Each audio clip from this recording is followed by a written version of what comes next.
நீ ஆசீர்வாதமாய் இருப்பாய் என்று சொன்ன தெய்வமே சோத்திரம். உன்னை மறக்கப்படுவதில்லை என்று சொன்ன தெய்வமே சோத்திரம். உன் சந்ததிகளை மணலைப் போல பருக பண்ணுவேன் என்று சொன்ன தெய்வமே சோத்திரம். ஒரு நிமிஷம் என்னோடு நீங்கள் ஜெபம் பண்ணுங்கள்.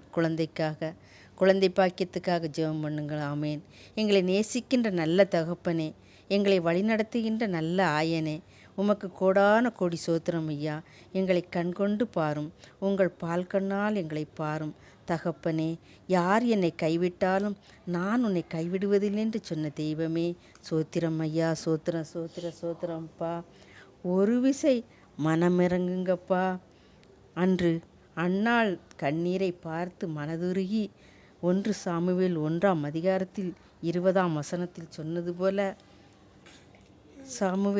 ஒரு சாமுவேலை கொடுத்தீங்களே ராஜா. ஆமீன் தகப்பனே. குழந்தைக்காக ஏங்கும் தம்பதிகளுக்காக அப்பா பாதத்தில் வைக்கிறப்பா, குழந்தை பாக்கியம் கொடுக்க வேண்டும் என்பதற்காக ஆவியானவரே, அற்புதத்தின் நாயகனே, சோத்திர சோத்திர சோத்திர. ஹல்லேலூயா ஹல்லேலூயா. ஆவியானவரே, பேர் சொல்ல முடியாத அளவிலே அத்துணை தம்பதிகளையும் அது கருத்தில் ஒப்பு கொடுத்திருக்கிறப்பா. ஆவியானவரே, மனம் இறங்குங்க ராஜா.